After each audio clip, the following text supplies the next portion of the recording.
Buenas tardes, buenas tardes. Entiendo que estamos entrando en vivo hoy, domingo 19 de abril a las 5 de la tarde, otra vez con ustedes por Facebook Live para hacer otra de nuestras conversaciones en esta cuarentena para evitar el contagio y la propagación del coronavirus. Nuevamente un gusto estar con ustedes, Tuto Quiroga desde La Paz. Como ustedes saben, en varios de los programas hemos venido invitando a gente experta y conocedora de diferentes ramas, sea el tema económico, como con Ricardo Hausman, el director del Laboratorio de Crecimiento de Harvard, o con Enrique García, cuando conversamos sobre las consecuencias económicas y las dificultades para el sector informal y formal de la economía, con gente especialista en temas digitales, en cómo digitalizar la economía para ayudar a combatir el coronavirus. Y ahora es un gusto poder contar con un compatriota, Diego Gamarra Moreira, lo volveré a presentar un poco más adelante, un cardiocirujano cochabambino que trabaja en la clínica PUC de Campinas en Sao Paulo, Brasil.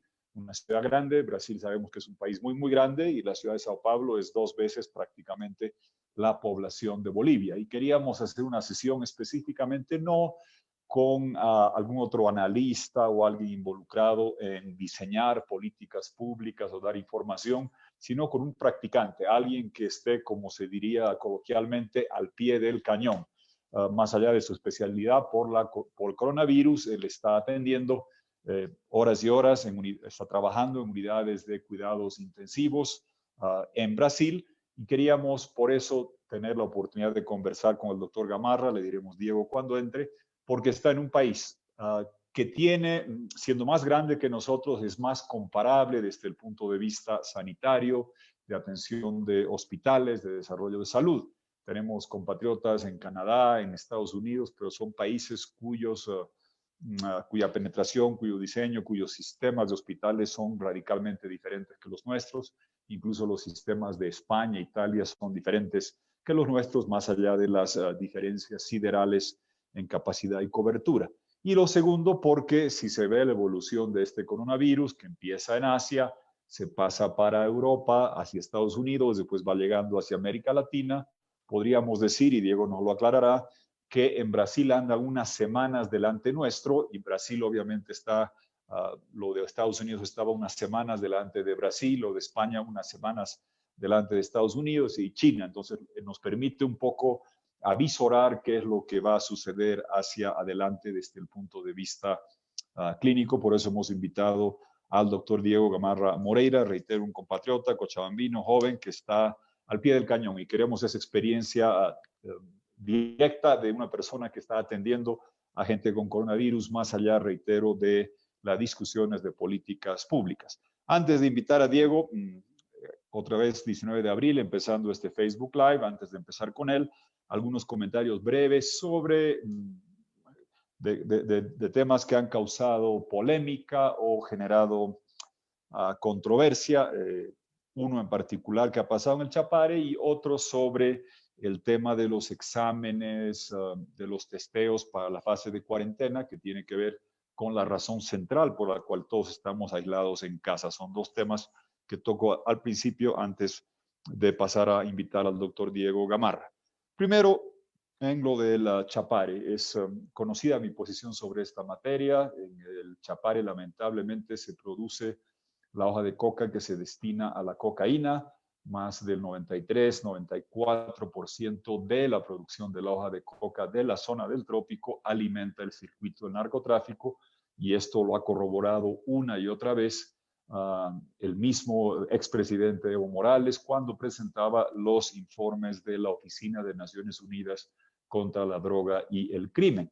Sabemos que esa cocaína que se exporta afuera, que nos trae criminalidad, que estigmatiza al país, que genera violencia, se produce principalmente en el Chapare. Tristemente, bajo el anterior gobierno, somos el único país, único en el mundo, que ha legalizado la producción de cocaína cuando se hizo un supuesto estudio para ver cuál era el mercado legal del acullico, del consumo milenario tradicional, con la hoja de coca de Yungas, que es la que siempre se ha utilizado para el consumo tradicional, y de contrabando se metió a una ley donde se incrementó por un poquito la superficie legal, que ha sido siempre legal, que es y que siempre será legal, de la zona de Yungas, que es la que se utiliza para el consumo milenario y tradicional, pues de contrabando en esa ley de incremento ligero de la superficie de Yungas se incrementó 7,000 hectáreas en la zona del Chapare, que permite hacer más de 100 toneladas de cocaína. Además de eso, en los 14 años del gobierno del MAS, todo esfuerzo y empeño de industrialización, malversación y despilfarro se concentraba en el Chapare, desde fábricas, industrias piscícolas, la fábrica de urea en el lugar menos apropiado y correcto que se podía concebir, aeropuertos, estadios, buena parte del despilfarro fue en esa zona. Y que tristemente hemos visto que ahora se ha expulsado a la policía y se lo ha hecho en un momento donde si no hay policía, no hay servicios bancarios, si no hay servicios bancarios, no hay el pago de los bonos que tanto estaba demandando la gente del país. Y hemos hablado de esto varias veces en estos programas de Facebook Live, la importancia de que ante la cuarentena necesaria para parar el contagio, había consecuencias económicas muy duras, sobre todo para el sector informal, para la gente, los compatriotas que viven día a día, el albañil, el gremialista, el transportista, y que era imperativo canalizar bonos. Celebramos que se hubiera dado bonos por grupos etarios, finalmente, y recomendábamos y pedíamos tener un bono universal. Se está pagando un bono universal, eso significa que casi todos los que tengan hijos recién nacidos por el bono Juana Zurduy, en prekinder, kinder, primaria o secundaria, con el bono Juancito Pinto extendido a los niveles superiores de colegio, o la renta dignidad para los mayores de 65 años. Todos ellos van a recibir un complemento junto con, a partir de fin de mes, a partir de fines de abril, los que están entre 18 y 65 años, que son los que viven día a día, que no están en planilla de sector público ni en planilla privada vía las AFPs. Pero el pago de esos bonos se está haciendo a través del sistema financiero. No existe en ninguna parte del mundo una sucursal bancaria que se puede abrir si no se tiene policía. Y qué triste ver que don Evo Morales, que se pronuncia 3 o 4 veces al día sobre diferentes temas, generalmente para insultar y denostar a otros, guarda un estruendoso silencio cuando él debería, como expresidente, 14 años de Bolivia, salir en defensa de lo que es un Estado que debe tener presencia policial en todo el territorio nacional sin excepción alguna. Ojalá, y a través de este programa, lo emplazamos a pronunciarse como expresidente, que no privilegie su condición de que es presidente, ha sido y sigue siendo presidente de las federaciones del trópico de Cochabamba, de productores de coca del trópico cochabambino. Ha sido ya presidente y lo viene siendo creo que 32, 33 años, y está poniendo eso por encima de su condición de haber sido presidente de Bolivia, y peor aún, poniendo en riesgo o evitando que se puedan pagar los bonos en la zona de la cual él ha sido diputado y que se ha dicho representar. Sería bueno que él, que se pronuncia constantemente sobre una y otra materia, que él pida que la policía pueda trabajar en el trópico cochabambino. Él, como presidente de las federaciones del Cocalero del Chapare, para mostrar que de verdad le preocupa y le interesa que la gente del trópico cochabambino reciba el bono familia o reciba la canasta familiar de 400 o 500 bolivianos que se va a pagar, y para pagar, reitero, es imprescindible el sistema financiero que requiere un mínimo de seguridad. Yo sé que no le gusta a la policía, no, sobre todo porque combaten la cocaína y la producción de narcotráfico, pero no puede el expresidente Morales poner el narcotráfico por encima de la seguridad y la certeza de que se puedan pagar los bonos.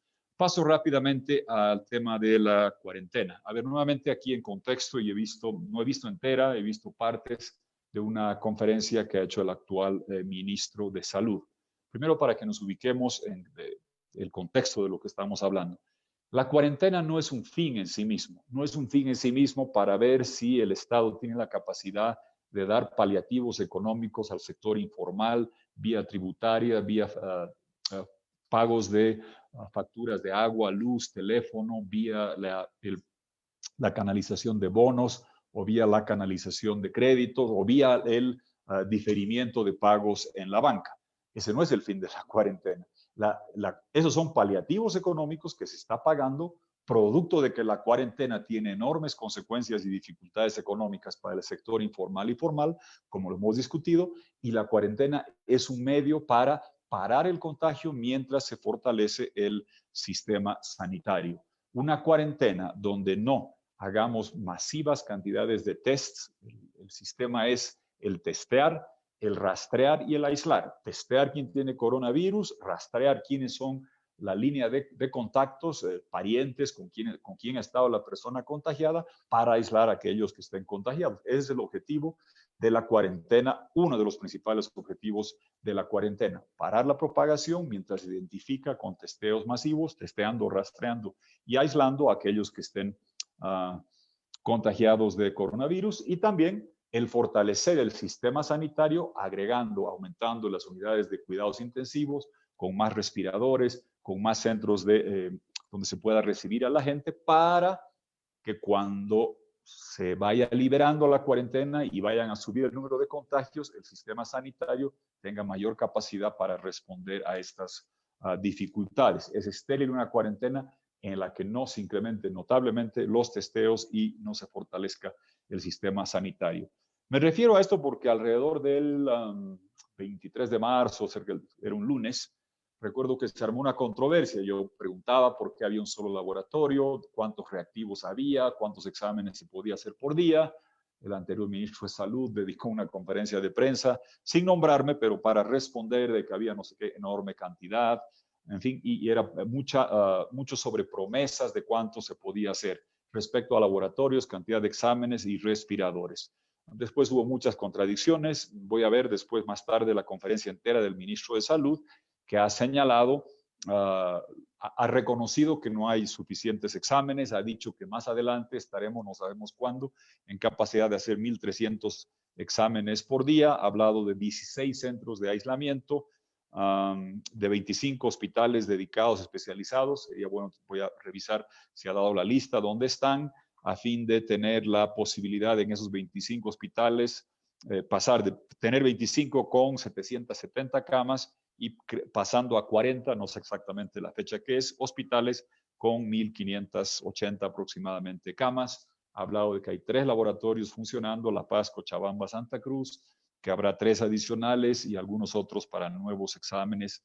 Ha hablado también de que en este tiempo, sin dar fechas, habrá 500 unidades adicionales de cuidados intensivos. Más allá de que me gustaría tener, como todos los bolivianos, más precisión sobre cuántos exámenes se hacen, en qué laboratorio y cuánto tiempo se tarda en responder, así como cuántas unidades de cuidados intensivos adicionales se tiene por cada lugar, creemos de que es imperativo. Eso es bueno, que por primera vez se esté empezando a dar cifras de lo que requerimos en términos a fortalecer la capacidad de testear, rastrear y aislar a los contagiados, junto con el incremento y fortalecimiento de las unidades de cuidados intensivos. He escuchado también una aseveración del ministro que dice que la cuarentena va a permitir hasta fines de abril disminuir de 2.430 a 1.990 el número de contagiados.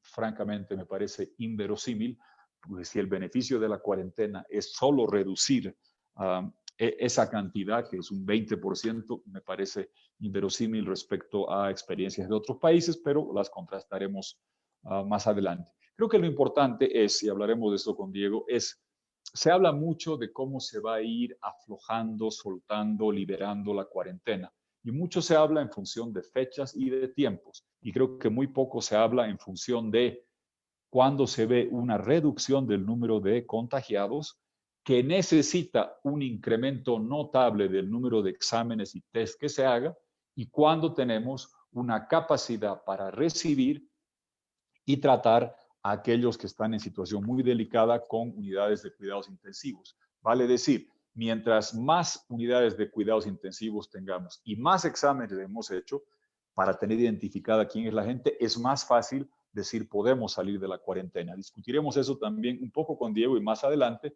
porque nos parece que los criterios que estamos viendo de otras partes del mundo para cuándo, cómo, en qué región, a qué grupos etarios se va liberando las cuarentenas, tienen más relación con criterios o parámetros cuantitativos de exámenes y fortalecimiento sanitario que se pueda hacer hacia adelante. Dicho eso, a las 5:15 de la tarde acá, entonces invitamos al doctor Diego Gamarra.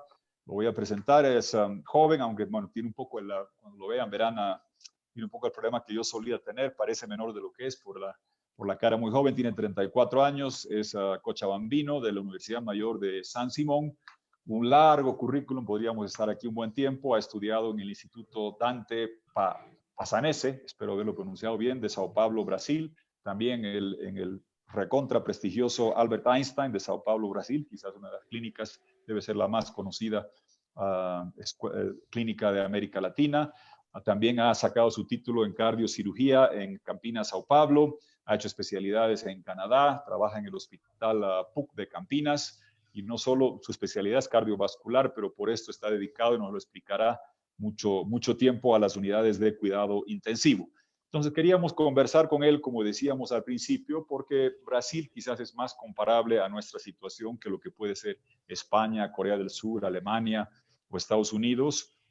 Segundo, porque si vemos el flujo del tiempo, esta enfermedad que empieza en Asia, pasa a Europa, pasa a Estados Unidos, va llegando hacia Brasil, luego viene para acá, y queríamos un poco compartir la experiencia con él. Entonces, bienvenido, Diego, buenas tardes, y en primer lugar, a ver si nos puedes decir ¿dónde estás? ¿Cuántas horas? Un poco lo que vienes haciendo tú en el Hospital PUC de Campinas. ¿Cuántas horas al día? ¿Cuántas horas por semana? ¿Trabajas en las unidades de cuidados intensivos? ¿A cuánta gente con coronavirus has visto? ¿Qué es lo que has aprendido? Un poco un pantallazo de tu experiencia allá. Bienvenido y gracias por compartir con nosotros y con la gente que nos sigue en Bolivia. Te diremos Diego, doctor Gamarra. Adelante, Diego. Y dime Tuto. Buenas tardes, Tuto. Primero que nada, gracias por la invitación para charlar un poco acerca de este tema que realmente ha estado en boca de todos, alarmando todos los sistemas de salud en el mundo, algo que realmente preocupa mucho y que creemos nosotros está empezando, no es una situación que va a acabar muy rápido, que es una situación que, como comentábamos con los de mi equipo de cirugía cardíaca, decíamos, el virus ha llegado y se va a quedar un buen tiempo, y para eso creo yo que se han tomado algunas medidas en diferentes países, pero se viene una lucha constante, continua, en la que tendríamos que estar todos preparados para poco a poco intentar recuperar lo que es nuestra vida en sí, ¿no? Porque no podemos continuar con un sistema totalmente parado. Poco a poco se va viendo la desesperación en general.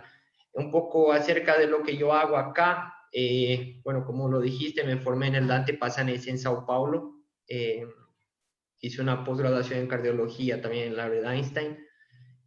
Actualmente aquí en Campinas estoy trabajando con el equipo de cirugía cardiovascular referente de la región, que es clínica cardiocirúrgica. Estamos encargados de 5 hospitales dentro de la región. Uno de ellos es el Hospital de la Universidad Católica, que sería la PUC Campinas, donde yo cumplo la función de cirujano cardiovascular congénito de niños, y también estoy contratado como médico de emergencias del hospital. En la Beneficencia Portuguesa de Campinas estoy contratado como médico de terapia intensiva. Actualmente hay una unidad de terapia intensiva destinada solo para pacientes con coronavirus, donde yo hago bastantes turnos ahí también. He tenido la experiencia ya de estar en contacto con varios. Es una cosa que conforme vayamos charlando, tal vez podamos ir abordando, que es una situación muy, muy dura que nos está golpeando mucho psicológicamente también. Y en el Hospital Samaritano de Campinas, que estoy contratado como médico de unidad coronariana, la parte cardiológica, pero vista de la parte clínica intensiva, ¿no? Entonces ahí generalmente hago turnos para cuidar de los pacientes de terapia intensiva con problemas cardíacos, ¿no? Y durante el día, bueno, operamos, nuestro grupo continúa operando, estamos operando, ha bajado un poco el volumen de cirugías, ¿sí? Pacientes que no son de condición de calidad de emergencia, por orden del Ministerio de Salud, han pedido que paremos un poco las cirugías, pero por el hecho de ser el área de cirugía cardiovascular, el Ministerio de Salud nos ha instruido también de que todos los casos que sean de urgencia o emergencia tienen que continuar.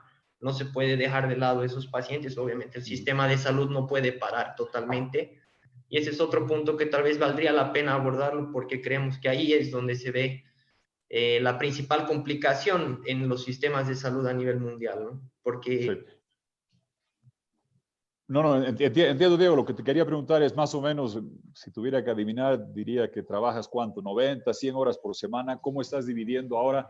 Claro, antes estabas dedicado solamente a tu especialidad. Ahora, ¿qué porcentaje de tu tiempo por semana lo dedicas al coronavirus y a la unidad de cuidados intensivos dedicada a este virus?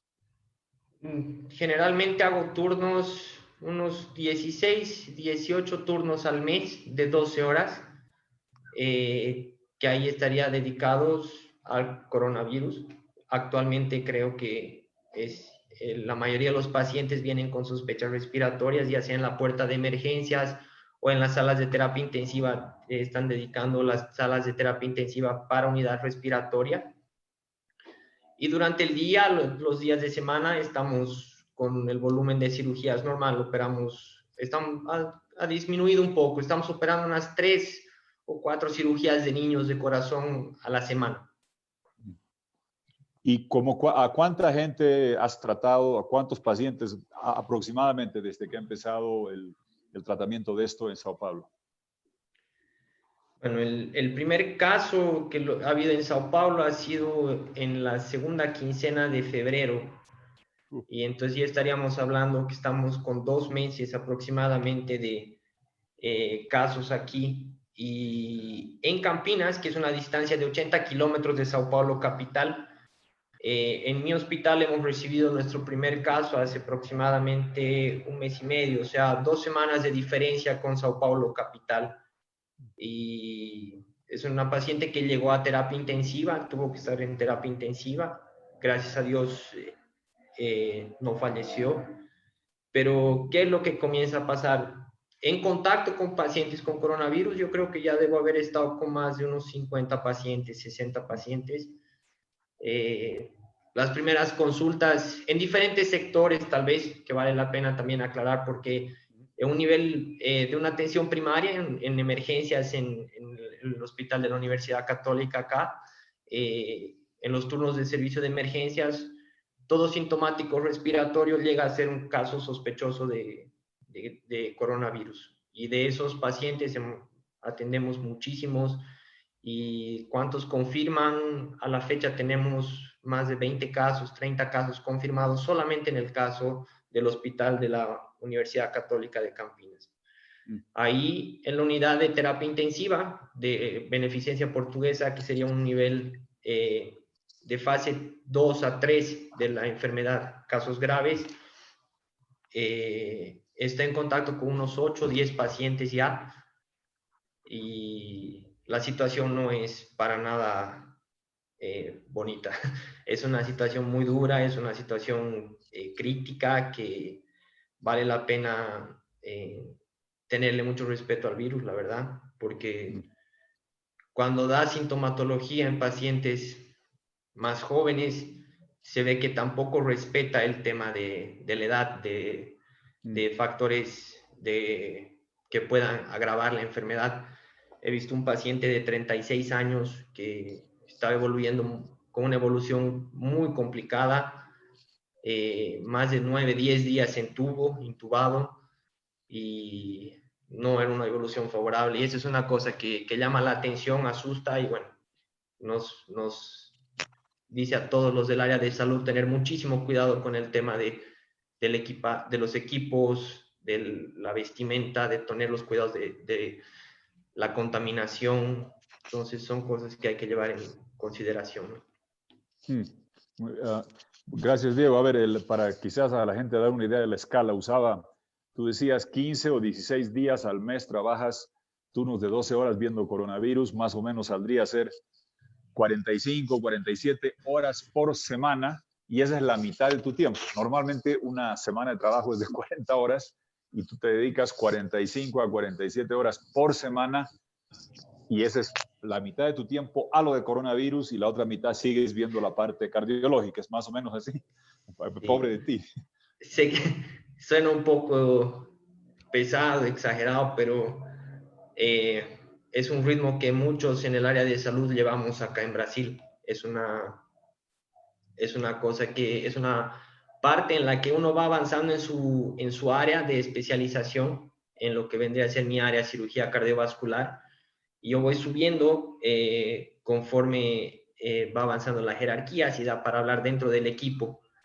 Y hasta eso, la mayoría empiezan a hacer turnos y una carrera paralela dentro del área que más gusta. En mi caso, me gusta mucho la parte intensiva y la parte de emergencias. Entonces, desde que estaba empezando la residencia, siempre fui acompañando y formándome paralelamente también en esas áreas, ¿no? Y es gracias a esas áreas también que puedo ahora decir que he estado en contacto con el virus, he tenido experiencia satisfactoria con muchos pacientes, triste con otros, pero más o menos ese es el ritmo de vida que tenemos acá, ¿no? Muy bien. Tú decías en términos de tiempo, y hablábamos antes al preparar esta sesión, que el primer caso allá lo viste la segunda quincena de febrero. Nos vale decir, está Brasil, tú decías algo como 3 semanas a un mes por delante de Bolivia en términos de la irrupción de los primeros casos, ¿es así?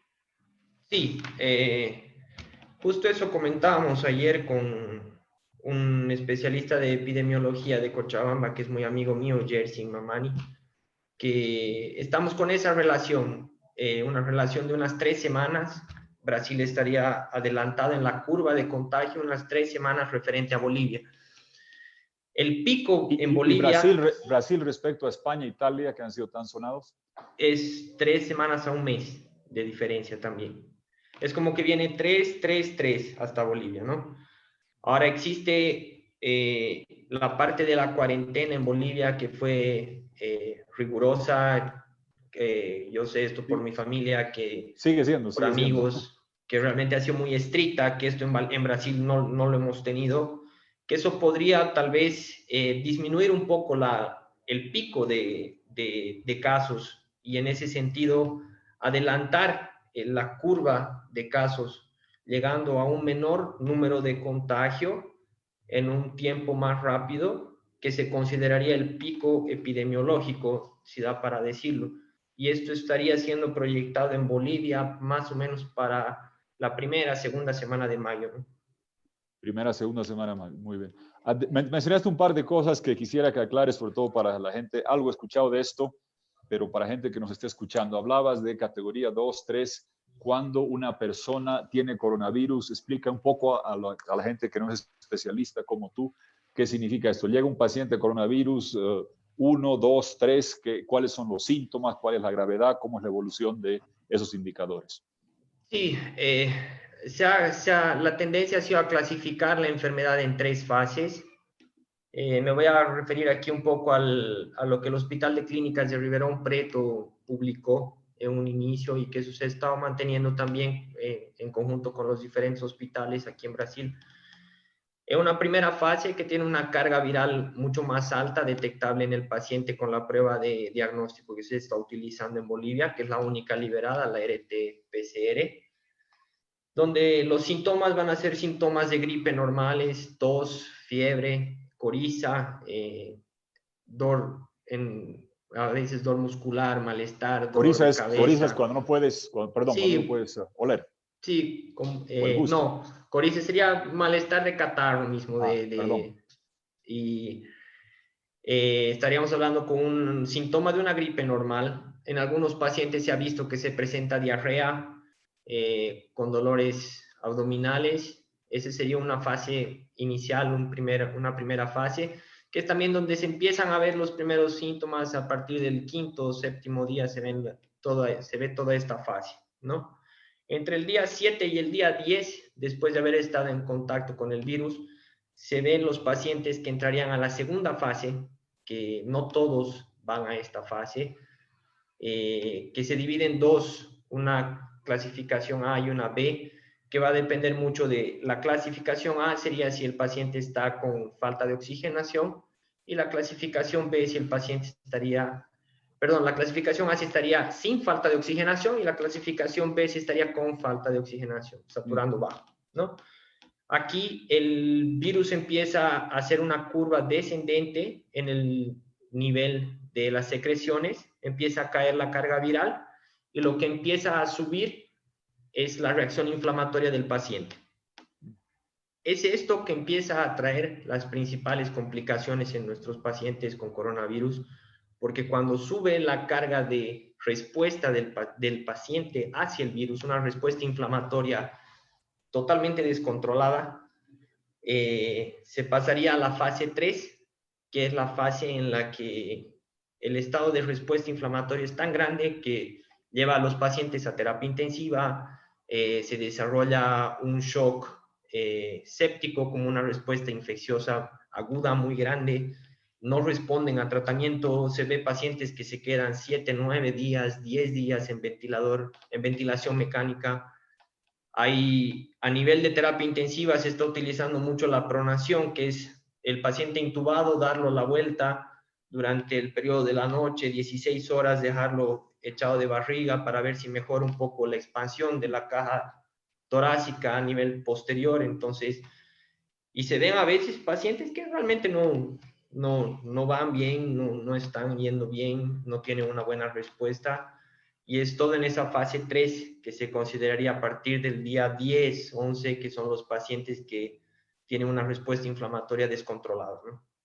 Y en estas tres fases, me imagino, las fases 1 y 2, ¿puede el paciente estar en una sala regular, no requiere cuidados intensivos? ¿El cuidado intensivo es recién para cuando llega a la tercera etapa?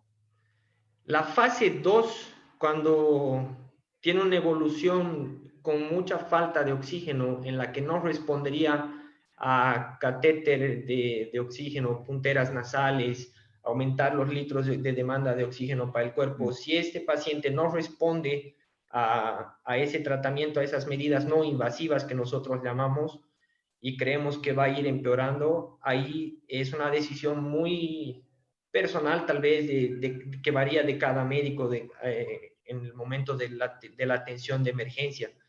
Pero a nivel particular, el paciente que no está respondiendo con esas medidas no invasivas, automáticamente yo estoy mandando directo a terapia intensiva, porque el riesgo de ese paciente descompensarse súbitamente y precisar ir para un ventilador mecánico, ser intubado, es muy alto y en corto plazo.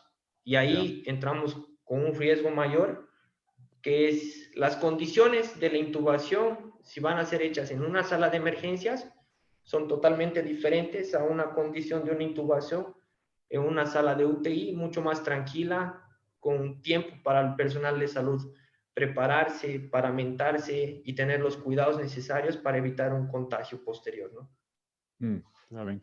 A ver, quería tocar un poco contigo también el tema de test y respiradores, pero antes de eso, algo que mencionaste que quisiera que amplíes, sobre todo porque hay esta mitología de que la gente joven sería Superman y que esto golpea a la gente mayor.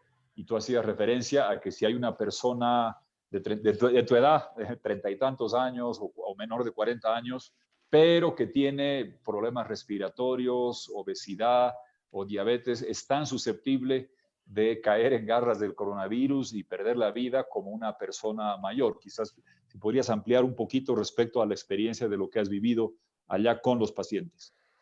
Sí, se ha visto, como te digo, he visto pacientes de 36 años con una evolución que no ha sido favorable, complicados, llegar hasta ventilación mecánica. Ha habido un paciente de 48 años que ha fallecido también. Los trabajos actualmente nos están mostrando que sí hay una tendencia de la población arriba de 60 años a aumentar la mortalidad dentro de un panorama global, pero eso en ningún momento quiere decir que un paciente de 30, 32 años no pueda ir a una evolución fatal, no pueda, o sea, no pueda complicarse. Eso es una cosa que nosotros hemos estado discutiéndola mucho también acá, porque escuchaba, por ejemplo, hoy día hablar a un médico que hablaba en España, el otro día hablaba un médico de Estados Unidos, de Canadá, que estamos teniendo varias reuniones, igual que ahora sí, en línea, y claro, dicen, hay una estadística que muestra un porcentaje de pacientes que van a ir mal, pero dentro de ese porcentaje de pacientes hay un 0,1% de mortalidad en pacientes jóvenes también. Nadie sabe quién va a ser ese paciente. Efectivamente hay una relación en pacientes con obesidad. Se ha visto que atacaría, sería un poco más agresivo el virus. Trato yo de entender que por el tema de la capacidad de respuesta de expansión del tórax se ve limitado al momento de tanta lesión pulmonar, porque el cuerpo no estaría adaptado para ese peso, y si eso le aumentamos una inflamación, una infección, el paciente va a sufrir más. Se ha visto también que pacientes jóvenes con presión alta pueden tener un cuadro mucho más severo. Pacientes jóvenes con diabetes tipo 1, tipo 2 pueden también tener un cuadro más severo. Entonces, si bien es un porcentaje bajo dentro de este grupo etario, es una situación en la que yo creo que nadie quiere jugar un poco a la ruleta rusa y ver si es el paciente va a estar dentro de ese porcentaje, ¿no? Entonces el consejo habría que hacer en cuarentena, hacer un poco de dieta también, no comer, si uno es joven.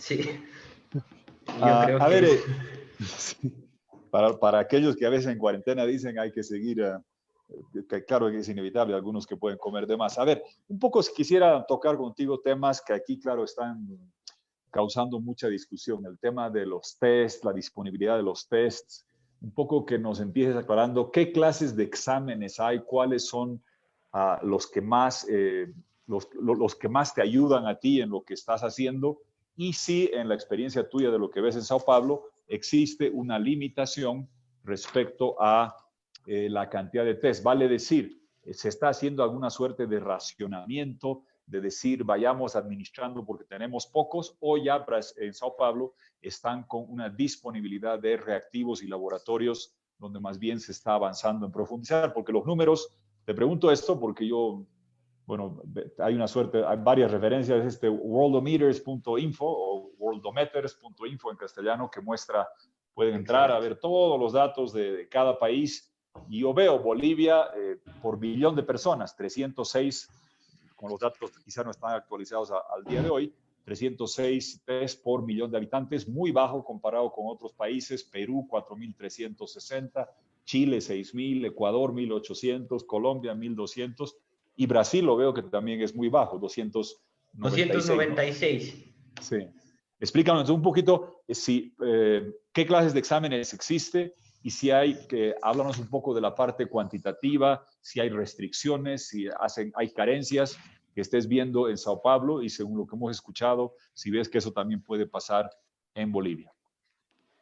Yo creo que eso está pasando a nivel mundial. Yo creo que es una situación extrema a la que se ha llegado, y la falta de reactivos, la capacidad de producción masiva de algunos reactivos hace que los gobiernos tengan que limitar un poco y dar algunas condiciones, algunas direccionar un poco al médico en el hecho de que paciente que tenga baja sintomatología, que no tenga antes, hace unas 2-3 semanas, paciente que no haya tenido un contacto con algún familiar o algún conocido que haya llegado de Europa, que haya llegado de Asia, que haya tenido un viaje al extranjero, no se hacía la muestra, porque estábamos en una fase en la que todavía no se consideraba un contagio comunitario, sino más bien un contagio importado, ¿no? Entonces ahí puede ser que hayan pasado muchos pacientes subdiagnosticados, ¿no? Que probablemente una clínica de fiebre, tos, estaba acompañando la sospecha del virus, pero al no tener esa instrucción de poder recolectar la muestra, el paciente iba a su casa, se quedaba 14 días en aislamiento, que eso también es una cosa que es una situación que es muy difícil de hacer un seguimiento perfecto en Brasil, porque no hay esa cuarentena total que hay en Bolivia, y puede ser que haya habido muchos otros contagios, ¿no? Por ese paciente circulando en las calles. Dentro de las pruebas, en Brasil están liberadas Según el Ministerio de Salud, están liberadas la de RT-PCR, que es la única que está liberada en Bolivia. Es la que se llama molecular, perdón, la que le dicen Sí, molecular. que esa prueba sería que va a actuar directamente a hacer la reacción con el virus, con la réplica del ARN viral, y esa es la que se puede recolectar en los primeros 5, 7, hasta 14 días de la exposición del paciente al virus, porque como te dije, en la fase 1, 2, estamos viendo que el virus sube en una carga viral dentro del paciente, pero después de los 14 días baja y empieza a aumentar la reacción inflamatoria, la reacción del cuerpo. Entonces, esta prueba RT-PCR, hasta los 14 días estaríamos hablando que puede tener un efecto pronóstico muy bueno, pero después está la prueba de las serologías basadas en IgG, IgM, que van a Perdón, reconocer ¿qué es eso? que van a reconocer los anticuerpos del paciente, ¿no? ¿Qué es el IgG, IgM? Son inmunoglobulinas que son anticuerpos de defensa del organismo que reacciona, o sea, que muestran que el paciente ha estado en contacto con el virus y que ha generado una respuesta a ese virus. Entonces, esas pruebas ya no van a ir a buscar el virus, sino más bien van a buscar la defensa del organismo contra el virus. Y estas pruebas son efectivas a partir del día 7 después de la exposición del paciente. Entonces, acá en Brasil se han liberado esas pruebas, se están haciendo, cosa que en Bolivia no se hace. Y es una situación que inclusive yo ayer conversaba con algunos profesionales del área de bioquímica de Cochabamba, el doctor Aldo Bacaflores, por ejemplo, que es un amigo mío, y no los están liberando para hacer todavía estas pruebas de IgG, IgM, o sea, no hay una liberación por parte oficial, digamos, del gobierno. Explica o sea, eso, Diego. gobierno, No los están liberando, quiere decir que no están disponibles o están disponibles y aún no se han puesto como protocolo. por lo que yo conversé, el gobierno tiene autorizado solamente hasta el momento la realización de las pruebas RT-PCR a nivel nacional. Sí.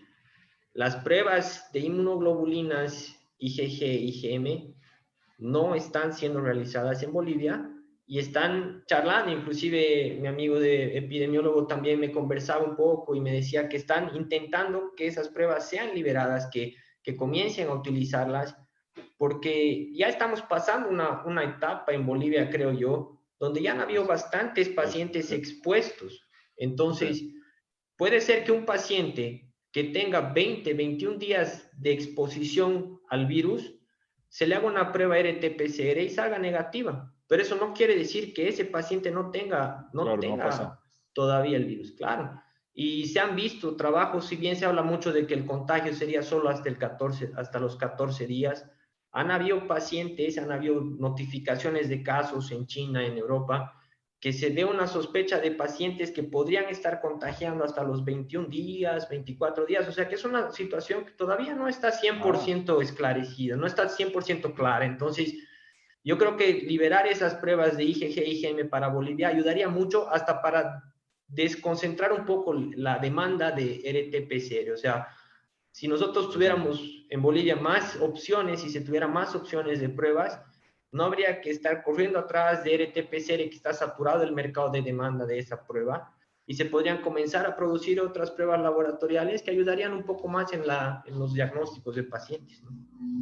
Una aclaración acá, a ver, y para los neófitos, y yo me considero uno, la prueba molecular que decías, para que entienda yo, es aquella que determina si yo tengo o no el coronavirus, y la otra prueba del IgG, la que estás hablando, es si determina que ya mi cuerpo ha generado una suerte de reacción contra el coronavirus y por tanto ya ha sido afectado. ¿Es así? Exactamente. Pero hay hay un periodo desde el día 7 hasta el día 21 que puede ser que la PCR esté bajando la efectividad de la prueba. Sí, así es. Y la inmunoglobulina esté aumentando su efectividad, porque está subiendo la respuesta del cuerpo. Entonces ahí nosotros tenemos un arma más para diagnosticarlo. Sí, claro. entiendo. Sería como si a mí me viene coronavirus, soy fuerte, no tengo diabetes, estoy bien, pasé 10, 12 días y de repente me hacen la molecular, no me detecta el coronavirus, pero de repente me ha venido, he respondido bien y mi organismo está generando ya el IgG que mencionas y por tanto yo ya puedo decir que he pasado el coronavirus. ¿Es así? Sí, hay un Ya. trabajo, Tuto, que ha sido publicado en la China, de un estudio de 173 pacientes, que esa es una situación que realmente asusta, porque se han estudiado 173 pacientes, de los cuales 6% después de 2 semanas de haber estado en contacto internado, o sea, con un virus en clase, una enfermedad en clase 2, vamos, en la fase 2, eh, después de haber estado internado, ha salido el paciente y se ha hecho esta prueba. Y no se ha visto carga de anticuerpos ni una. Mm. Entonces, esos pacientes han levantado la hipótesis, la pregunta de, que es ahorita lo que más se está discutiendo en el tema médico, es, ¿será que un paciente que ha sido infectado por coronavirus gana la inmunidad, gana las defensas para no infectarse nunca más, para no tener nunca más la enfermedad? ¿Será que ese paciente va a volver a tener, si se generan estas defensas del cuerpo, cuánto tiempo duran las defensas en el cuerpo? Entonces, son temas que ahorita están lanzándose muchos estudios, están comenzando a investigar, solo que hasta hace un tiempo atrás, los únicos que podrían decirnos eso era el país de China, ¿no? Porque ellos están entrando a esa fase ya de ver cómo es que se van a comportar los pacientes infectados. Me imagino que en un tiempo más tendremos trabajos de Francia, tendremos trabajos de Italia, de Europa, que muestren un poco eso, ¿no? Interesante. Entonces, a ver, dos cosas que a fuerza de repetirlas parecen volverse ciertas, de repente no son tan ciertas. La primera que señalabas es que el periodo de incubación 14 días era casi como un mito, que si había una persona con coronavirus y yo estuve con esa persona el día 1, tengo que esperar 14 días y si no me enfermé, resulta que no me contagió. De repente no es solamente 14 días, sino un poco más. Y lo otro que está señalando, el que si me ha dado el coronavirus y he sobrevivido, no necesariamente soy Superman y puedo salir por el resto de mis días y nunca más me vuelve a dar. ¿Es así sobre estos dos Exactamente. temas? Yeah. Es justo al inicio de nuestra charla, yo te dije que entre nosotros estábamos hablando, entre la parte médica acá se hablaba de que, bueno, el virus ha llegado y se va a quedar entre nosotros un buen tiempo. Y es justamente eso que ahorita estoy entrando un poco a ese tema, porque si hay un trabajo que nos muestra que pacientes infectados después de 2 semanas no tienen nada de defensas en el cuerpo contra ese virus, entonces existe la chance de que ese paciente después pueda infectarse de nuevo. No es nada seguro, pero se ha levantado esa hipótesis. Y también se habla mucho de que el desarrollo de una vacuna estaría tardando entre 8 meses a 1 año y medio. 8 meses algunos médicos más optimistas, 1 año y medio algunos otros profesionales que ven un poco más pesimista la situación.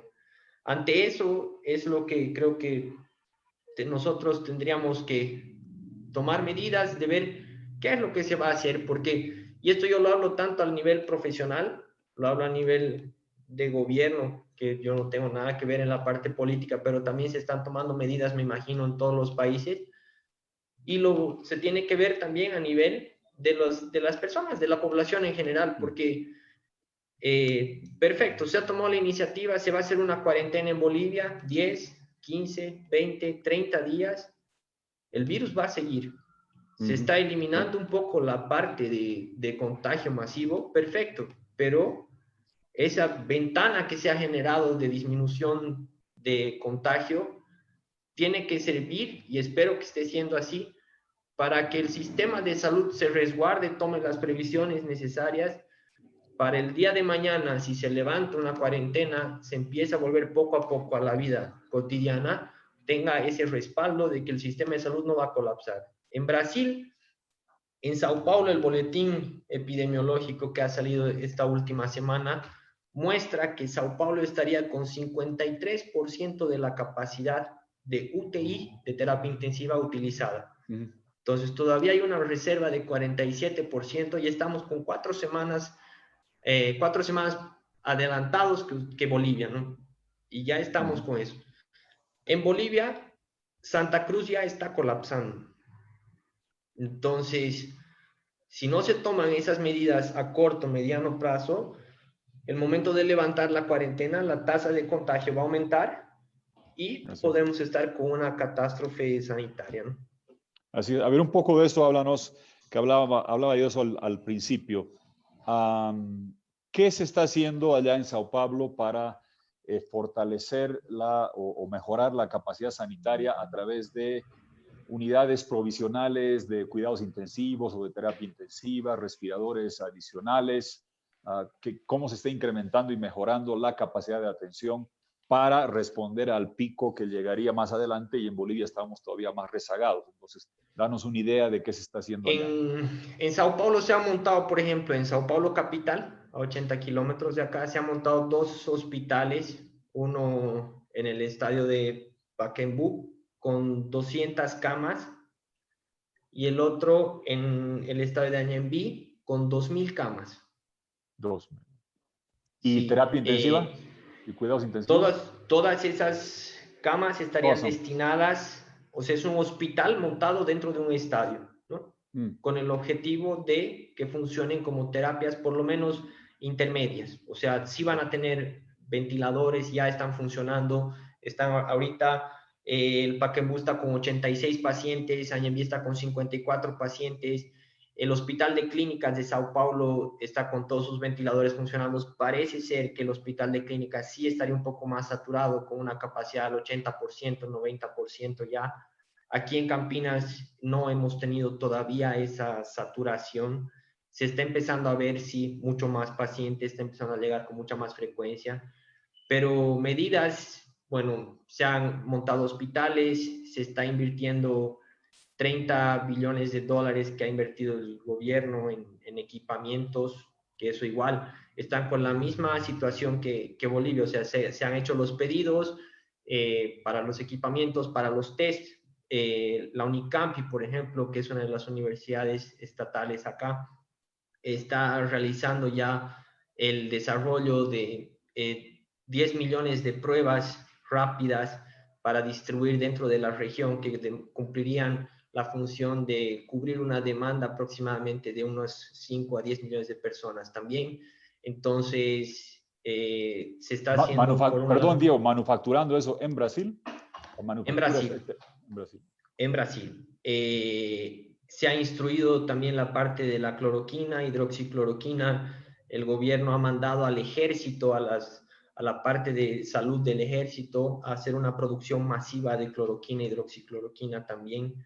Entonces, son situaciones que igual ayer conversando un poco con la situación en Bolivia se está importando la cloroquina, la hidroxicloroquina, y se estaría produciendo la acitromicina a nivel nacional, pero si gana la suficiente credibilidad y la suficiente fuerza la cloroquina y la hidroxicloroquina, va a pasar exactamente que con los mercados de las pruebas de diagnóstico. Se van a saturar y con seguridad todos los pacientes, todos los países que producen este medicamento van a dar prioridad al atendimiento de su población. Entonces, creo que una de las soluciones que podríamos ver en Bolivia es el tema de la producción de medicamentos a nivel nacional.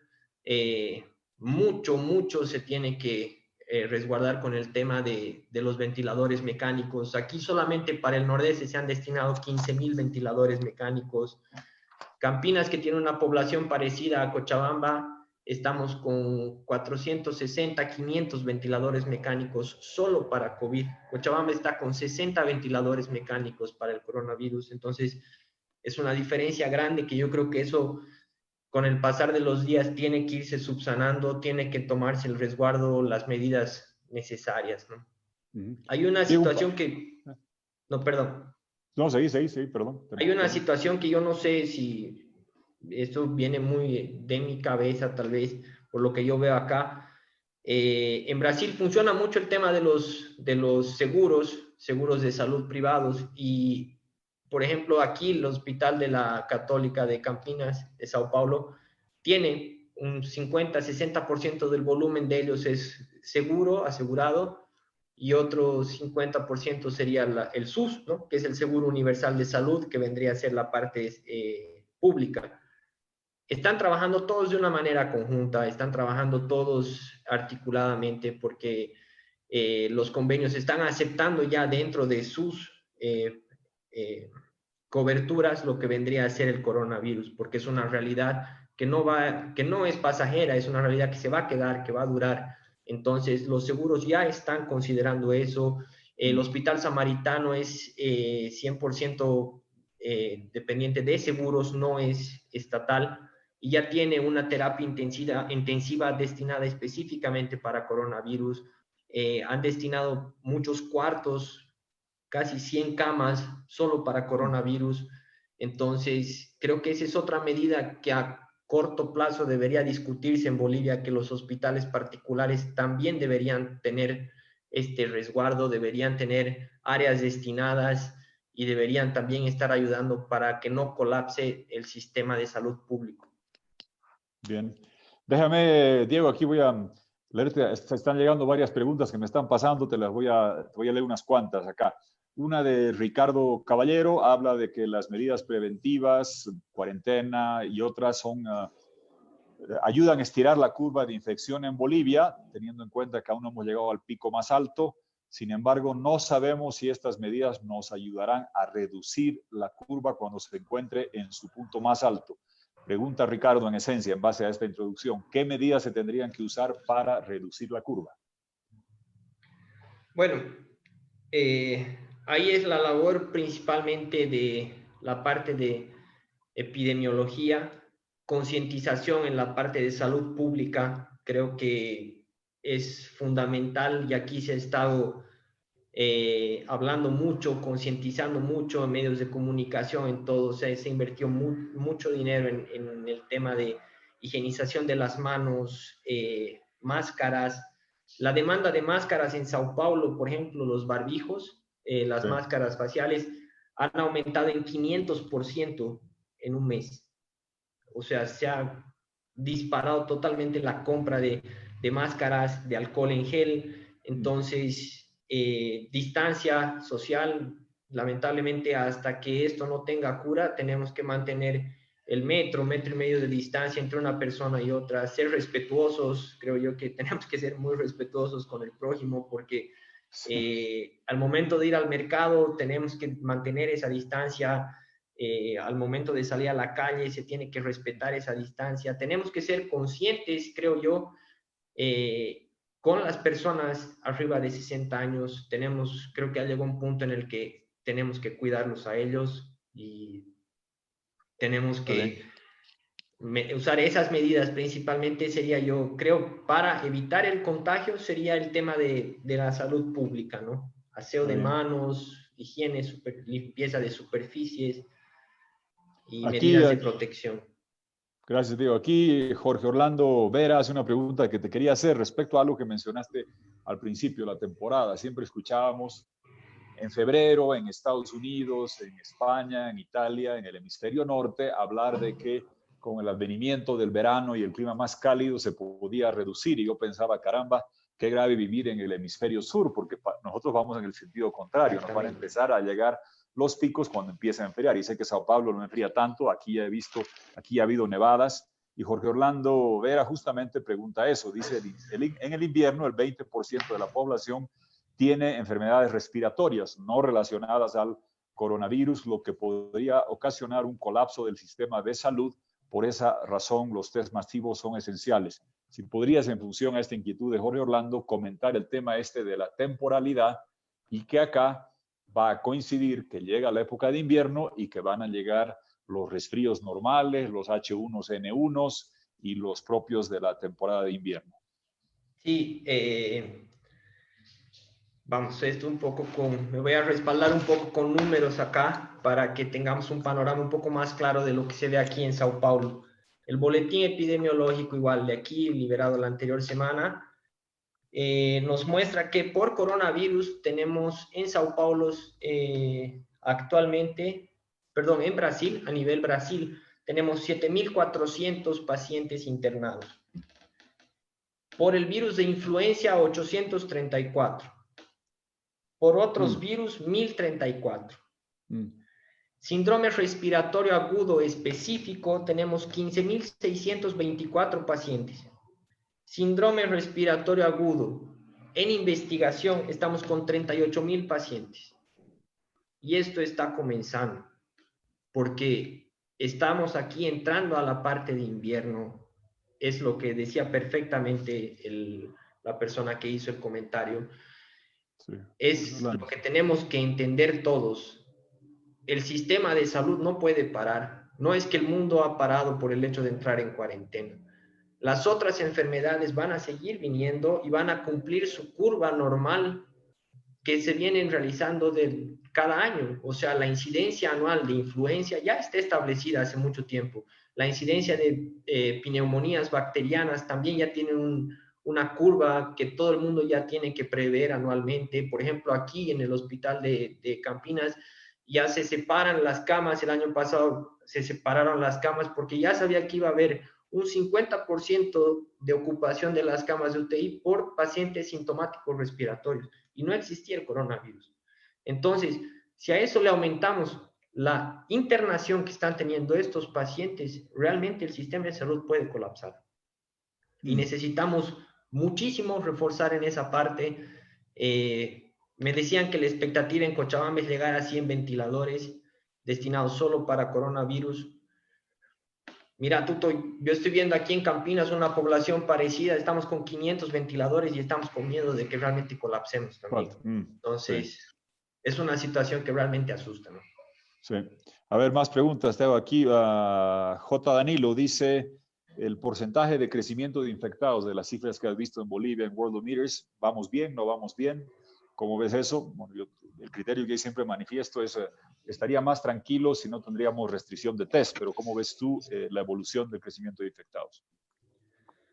Bueno, según los datos que se han lanzado por el Ministerio de Salud a nivel nacional, realmente se habría conseguido controlar en cierta forma la curva que se ha estado viendo en otros países, ¿no? Se hubiera realmente controlado en cierta forma el número de contagios por día, pero existe esa falencia que es la que tú también mencionabas con referente a los tests, ¿no? Y que es una cuestión que también está pasando mucho en Brasil. O sea, existe mucho paciente que está todavía caminando tranquilo por la calle pensando que no tiene nada, porque se ha visto que hay muchísimos pacientes que pueden pasar los 30 días de la enfermedad sin tener ni un síntoma, y principalmente la gente joven, y esos pacientes están infectando a otras personas, que eso vamos a ver más adelante, ¿no? O sea, la curva va a ir aumentando y para eso es lo que se pide en Bolivia, se respete mucho el tema de la cuarentena, porque es que 2 pacientes, 3 pacientes en cada ciudad se descontrole un poco, entren en contacto con familiares y la curva crece de nuevo. Y eso se ha visto en Oruro. En Oruro estaban cumpliendo perfectamente la cuarentena, no había casi ningún caso. Hubo un paciente que estuvo en contacto con una persona que había estado en el extranjero y de nuevo dispararon los contagios. Y esa es una cosa que mi amigo Jerzy menciona mucho cada vez que habla, y es el tema de los pasos de frontera, los pasos fronterizos irregulares, ¿no? Muchas personas en Bolivia entran evitando la parte regular, el conducto regular de migración, y esos pacientes pueden estar también entrando con sospecha infecciosa, ¿no? Claro. A ver, aquí hay varias de María Isabel, de José Antonio, de Hugo, sobre el tema de una polémica que hubo acá de que el Ministerio de Salud emitió un comunicado señalando que los exámenes eran solo para personas sintomáticas, dando los criterios. Quiero caracterizar de la mejor forma que pienso que lo entendí, creo que era 37,5 de temperatura y una de las 3 condiciones, estar tosiendo, tener un problema respiratorio o la pérdida de olfato y de gusto, y que si uno había estado cerca de una persona contagiada no podía hacer. Hubo mucha polémica sobre eso, respecto a que se estaría prohibiendo los exámenes, a no ser que estés ya casi por periclitar, pero eso ha generado polémicas. Si podrías comentar algo, Marisabel, José Antonio, Hugo preguntan sobre cómo ves eso de que los exámenes solo se limiten a personas con estos síntomas avanzados. Es un error demasiado grande, pero es un error que lamentablemente lo estamos viviendo en muchos países por la falta de pruebas, por la falta de tests que estamos teniendo. En Brasil esperamos que esto ya mejore. Tú mismo me has mostrado ahorita y has hablado de que se estaría haciendo 296 por cada millón de personas. Se estaría estudiando en Brasil. Entonces, y es justamente por esto, o sea, al no haber reactivos, al no haber los suficientes pruebas, en Bolivia tengo entendido que se ha instruido que solamente se haga la prueba a paciente que está con los síntomas y que haya tenido un nexo epidemiológico. Quiere decir que alguien contagió o que alguien que estaba contagiado entró en contacto con esa persona o una persona que vino del extranjero. Entonces, cuando tienes esos dos criterios, tú puedes coger la muestra, recolectar la muestra. Yo creo que eso es un error porque todo paciente que estuviera con síntoma gripal actualmente, hasta que no se demuestre que no es coronavirus, debe ser considerado coronavirus por el hecho de la alta capacidad de contagio y de transmisión que existe. Claro. Y eso vale la oportunidad también para decirlo. Es una situación que hay que tenerla muy en cuenta en los servicios de salud, porque una persona que está con gripe, que está con catarro, puede ir a un hospital particular. Ese hospital particular, al no ser referencia, entre comillas, claro, de un servicio de coronavirus, no va a tener a su personal con los cuidados necesarios. Y ahí esa persona puede ser positiva para coronavirus, entró en contacto con el recepcionista del hospital, ese recepcionista va a su casa, contagia a toda su familia y continúa la curva creciendo. Toda la cadena, sí. Entonces, esos cuidados realmente tenemos que tener y deberíamos estar potencializando lo que sería el triaje, ¿no? Hacer las pruebas y correr atrás de investigar un poco más cuántos pacientes realmente podemos tener infectados. Gracias, Diego. Así, abusando un poco más de tu tiempo. Tania pregunta, te hago dos acá. Tania pregunta si existe previsiones de una segunda ola, qué proyecciones está sobre una segunda ola de coronavirus. Y Renato hacía una pregunta en función a, creo que le interesó lo que dijiste, ¿quién es la autoridad encargada de liberar las pruebas del IgG? No las moleculares, sino las otras pruebas del IgG.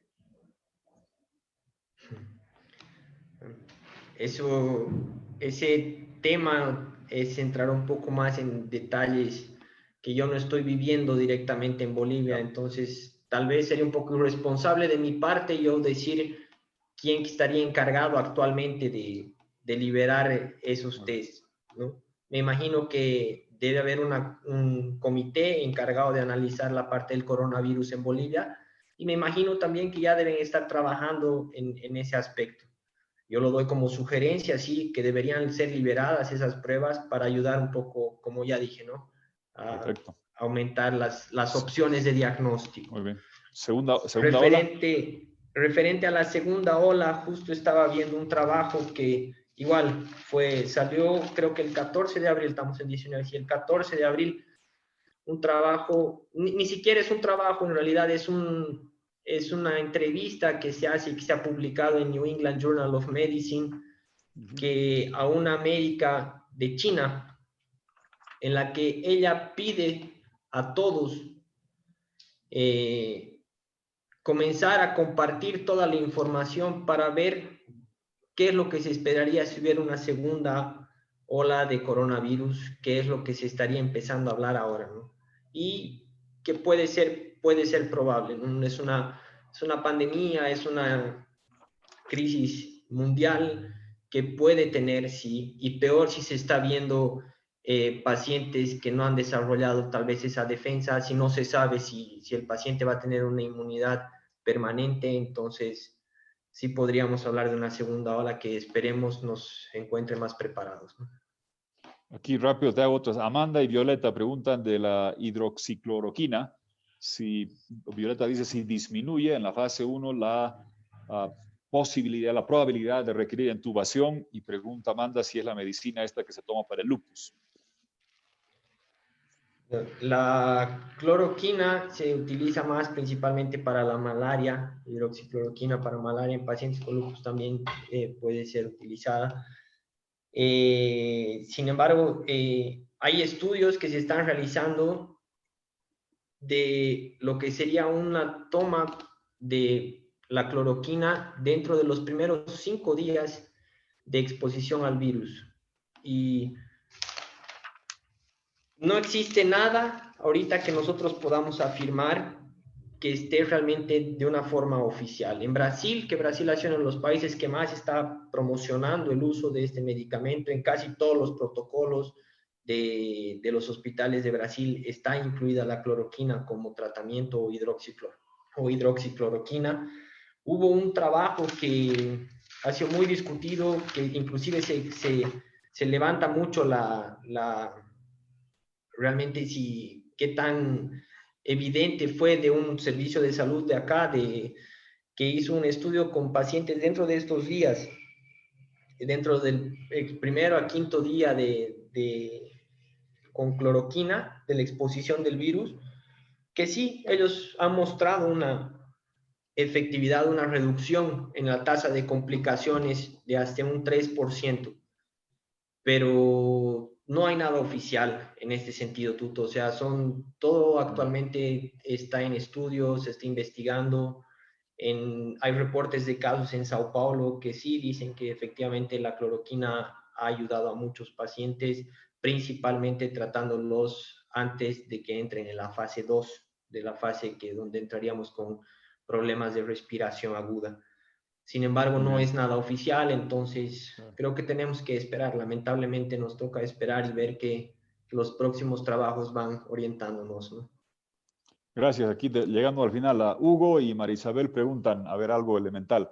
Si sospecho que estoy contagiado, ¿qué hago? Si estoy tosiendo, siento afección, ¿qué hago? Y Marisabel pregunta si personas que están afectadas, que están aisladas, que están en casa, estas sugerencias, y tú conoces bien esto como cochabambino, caseras que circulan por el internet de hacer el baño de eucalipto, el vapor de eucalipto, si estas cosas ayudan o son mitología de redes sociales. Bueno, referente a si empiezo a tener síntomas, yo creo que actualmente lo primero que hay que hacer es notificar, ir a un servicio de salud de referencia y ser correctamente evaluado, que te revise el médico y que él vea la conducta a tomar. Si entra dentro de los criterios para hacer la prueba, que se haga, pero no creo que sea una enfermedad en la que hay que demorar mucho en ir a un servicio de salud, por lo menos para tener una idea de qué es lo que realmente está pasando. En muchos pacientes que vienen aquí al servicio de emergencias, nosotros hemos estado realizando imagen de radio X, una placa de radiografía, hemograma, por lo menos para tener un criterio de descartar alguna neumonía que sea bacteriana. Entonces, por lo menos podríamos orientar un poco, porque directamente ya viene un examen de laboratorio con una tendencia a ser bacteriano y no viral. Entonces ahí ya estaríamos un poco más tranquilos referente al tema del virus. Tal vez sería una opción en el sentido de acudir directo a un servicio de salud como primera opción. Muy bien. Referente, Los la baños de otra pregunta eucalipto. era de Baños los de cuidados eucalipto. caseros. Sí. Referente a los cuidados caseros, Tuto, creo que yo he estado recomendando mucho la vitamina C, aumentar las defensas del cuerpo, creo que es una cosa fundamental. Cuando es un problema viral, principalmente se ve que defensas del organismo, porque el virus va a cumplir su ciclo. El virus tiene un ciclo en el que 20 días, 21 días, estaríamos hablando que por mucho de que tengas algún factor que pueda agravar tu enfermedad, si tú tienes unas buenas defensas, el virus cumple un ciclo. Entonces, creo yo que el tema de defensas es importante, la vitamina C, se habla mucho de la vitamina D, sin embargo, no existe un estudio que firme, que ayude en ese sentido a respaldar las hipótesis. Los vapores de agua, esa es una situación que yo no sé si recomendarla o no, porque, por ejemplo, en pacientes con falta de aire, Nosotros aquí en el hospital las inhalaciones las estamos contraindicando hasta que no sea diagnosticado como una cuestión bacterial, porque la producción de aerosoles, la producción de ese vapor de agua estaría aumentando la probabilidad de contagio de Ah, pacientes, ¿no? claro. Muy Entonces, bien. yo no lo recomendaría, pero Está sí, bien. vitaminas creo Sí. que ayudan bastante. Bueno, gracias, mi querido Diego. Para concluir, te agradezco tu tiempo. Sé que trabajas mucho y nos has dado buena parte de tus horas. Joven, pero me imagino que trabajando 100 horas por semana ya debes tener 50 años desde el punto de vista de ejercicio profesional por la intensa actividad que tienes allá. Y quisiera que para cerrar un poco lo que dijiste al principio, y te agradezco tus comentarios tan claros respecto a limitar los testeos en función a cierta clase de síntomas, que es más bien una medida para racionar la falta de reactivos o para administrarla, y la claridad con que hablaste sobre liberar exámenes del IgG, creo que son recomendaciones Sí, muy claras que has hecho, pero que cierres un poco respecto a lo que dijiste al principio para que la gente se ubique en lo que estamos. Muchos piensan, caramba, esto es una temporadita, 2 semanas, aguanto 2 semanas más, se levanta la cuarentena y vuelve absolutamente a la normalidad.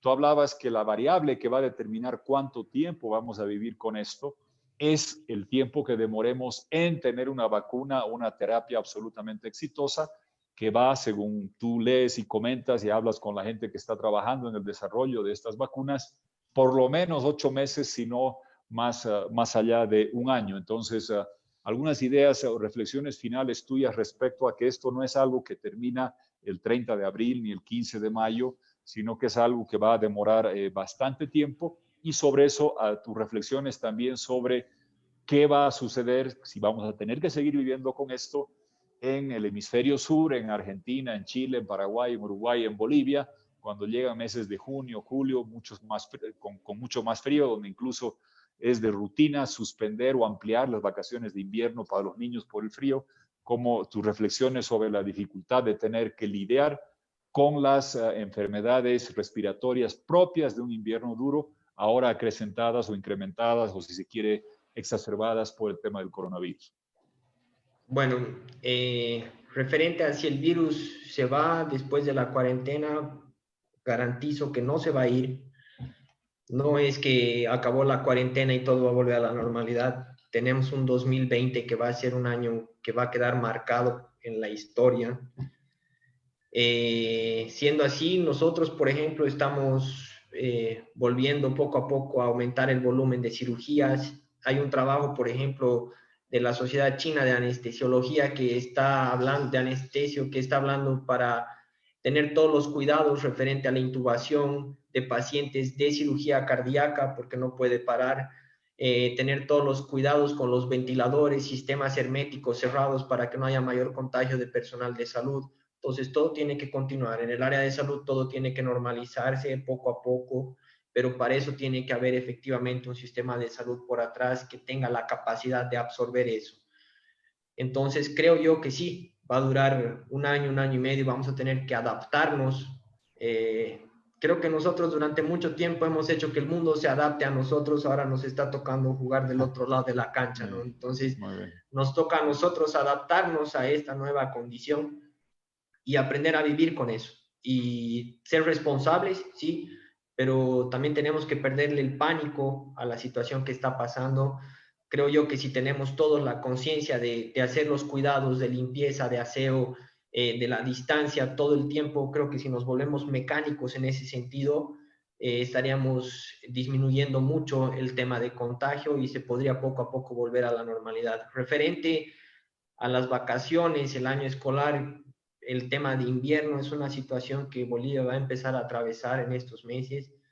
Es una situación que desde un punto de vista personal creo que más vale que el hijo pierda un año a que después estén perdiendo más A que pierda un situaciones abuelo. emocionales. Sí, Sí, sí. entonces creo que se tiene que analizar mucho esto, obviamente a nosotros no nos compete, es una decisión que tomará el Ministerio de Educación, pero si vale la recomendación, creo que debería ser un año bastante irregular y por qué no hablar de mantenernos a los niños un poco más en casa, ver alguna solución de educación un poco más a domicilio, online. Se tiene que implementar eso. Hasta sería una buena oportunidad para que Bolivia en ese sentido mejore la parte tecnológica también, Sí. porque no, el hecho de entrar en contacto desmedido con aulas y todo bien. Estamos viendo que a pacientes de 40 años, 45 años, está siendo difícil pedirles que se queden con una máscara. No le vamos a pedir a un niño de 10 años que lo vuelva una rutina de vida estar con máscara todo el tiempo en clases. Entonces, creo que va a ser muy difícil concientizar a ese nivel, ¿no? Gracias, mi querido Diego. Gracias, doctor Gamarra, por habernos brindado casi una hora de tus casi 100 horas que le dedicas a tu profesión allá y la vivencia que estás teniendo. Indudablemente el año 2020 va a quedar marcado por el coronavirus en el mundo entero y como tú dices, va a durar eso todavía un buen tiempo. Vamos a tener que lidiar con esto un buen tiempo más y cuando volvamos a la rutina normal, no va a ser igual de lo que era antes. Habrá muchos cambios que hacer, habrá muchas oportunidades para seguir discutiendo esto, pero quiero agradecerte el haber compartido con nosotros esta casi hora que nos has dado para que gente en Facebook Live pueda hacerte interrogantes, yo mismo despejar muchas y te agradezco profundamente el tiempo que nos has dado, el trabajo que haces. Celebro que practiques en Brasil, espero que algún día pronto puedas volver también a practicar acá en Bolivia, pero muchas gracias, Diego, por tu tiempo. Yo que te agradezco, Tuto, gracias por el espacio y bueno, siempre dispuesto ahí en lo que se pueda ayudar. Estoy siempre a disposición, de verdad, muchísimas gracias y a las personas que han acompañado esta charla, también les agradezco por su tiempo, ¿no? Muy bien, gracias, Diego, a toda la gente que este 19 de abril nos ha seguido, siendo las 6:21.